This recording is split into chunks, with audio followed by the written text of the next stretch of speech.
todos y a todas, más que bienvenidos sois a esta nueva temporada de las cápsulas vida. Sí, empezamos nueva temporada y empezamos a lo grande.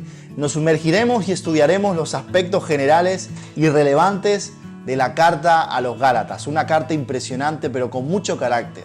La carta a los Gálatas es una obra maestra escrita ¿por quién? Por el apóstol Pablo y es conocida como la carta magna de la iglesia, ya que hace una fuerte declaración de libertad cristiana hacia la libertad de que somos libres en Cristo Jesús. En Gálatas 5:1 Pablo va a declarar algo tremendo y dice: Cristo nos libertó para que vivamos en libertad. Por lo tanto, manténganse firmes y no se sometan nuevamente al yugo de esclavitud. No volváis al pasado. Además, también esta carta a los Gálatas es conocida como la carta enfadada de Pablo, la carta enojada de Pablo. Y la pregunta es entonces, ¿qué es lo que a Pablo le irritaba de los Gálatas? Bueno, lo que le irritaba es que se estaban dejando influenciar y manipular por los judaizantes, una secta judía que era muy legalista, y estos personajes profesaban que para encontrar el favor de Dios necesitas pasar por cirugía. Sí, tocaba circuncidarse. En cambio, para Pablo, esta idea del evangelio anulaba y alteraba la esencia del evangelio de Cristo. Pablo apostaba que de ninguna manera podemos salvarnos a nosotros mismos por las obras que hagamos. Es decir, somos salvos por la obra salvífica de Jesucristo, no por lo que yo haga. También en esta carta veremos cómo Pablo sufre un ataque contra su llamado, su apostolado. Porque muchos decían que él no era un verdadero apóstol, que era un apóstol falsete, porque no reunía las condiciones para ser un apóstol. Entonces, ¿cuáles son las condiciones, los requisitos para ser un apóstol? Eran dos. La primera, que deberían haber caminado con Jesús durante su vida en la tierra. Y la segunda era que deberían haber sido testigo presencial de la resurrección del Maestro, de Cristo. Pablo contesta a estos críticos con determinación y claridad. Les va a mostrar que su apostolado no procedía de ninguna intervención humana, sino que lo había recibido directamente de Dios. Por otra parte, a lo largo de esta carta, Pablo nos va a mostrar que no era ningún anarquista. Es decir, Pablo recibió el mensaje del evangelio de manera independiente, sí, pero también ha recibido la aprobación de los altos cargos de la iglesia. Te estoy hablando de Juan, de Cefas y Jacobo. Cefas era Pedro. En Gálatas 2:9, Pablo nos muestra que Juan, Cefas, Pedro y Jacobo le estrechan la diestra, le estrechan la mano derecha como símbolo de compañerismo.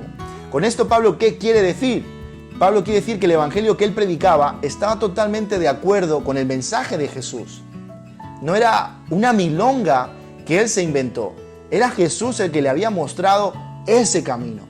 Además, en esta carta veremos cómo Pablo nos enseñará para qué sirve y cuál es el propósito de la ley, cuál es la función de la ley si todo es por gracia. Y además nos va a mostrar que somos libres en Cristo Jesús para servir a los demás. Todo esto lo veremos en el capítulo 3, así que estate atento porque viene muy fuerte, va a estar guay. Así, por lo tanto, por otra parte, pregunto, ¿a quién va dirigida esta carta entonces? Esta carta va dirigida a un número de congregaciones de una provincia romana que en aquella época se llamaba Galacia, más o menos donde hoy sería Turquía, por eso se llama la carta a los Gálatas. Asimismo, Pablo escribe esta carta a personas gentiles, es decir, gente que no era de contexto judío, pero que había abrazado el mensaje del evangelio.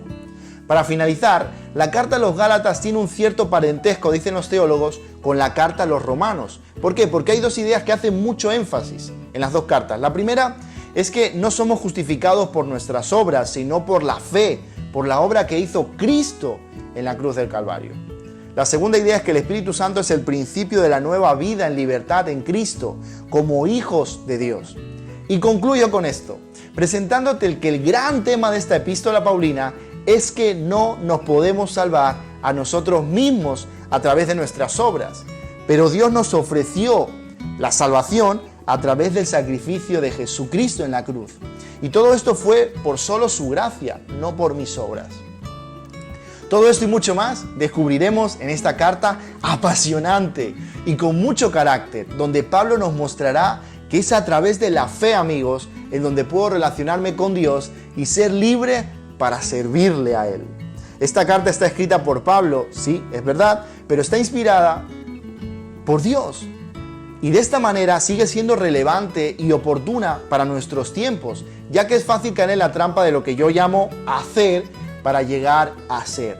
Y Dios usa a Pablo para enseñarnos que la salvación es un regalo, familia, que Dios nos ha dado y que debemos vivir según ese regalo y de una manera en donde seamos una nueva criatura que anhele seguir y agradar los pasos de nuestro Maestro, de nuestro Creador. Y si Dios nos ha librado del pasado y de la esclavitud, Pablo dice, no volváis a la esclavitud del pecado, sino que vivir en libertad para servirle a Dios. Además, esta carta es una invitación, pero también es un reto a que vivamos conforme Cristo viviría. Es decir, que abdiquemos y le dejemos a Jesús ser el Rey de nuestro corazón y vivamos para Él, porque es lo mejor para nuestras vidas. Y como lo dice en Gálatas 2:20, mas ya no vivo yo, sino que Cristo vive en mí. Y termino con esto. Recuerda, conoce el texto, conecta con el texto y comunica a otros del texto. Nos vemos en el siguiente capítulo de las cápsulas vida, en una carta que le hemos puesto como título, una carta para torpes. Nos vemos. ¡Chao!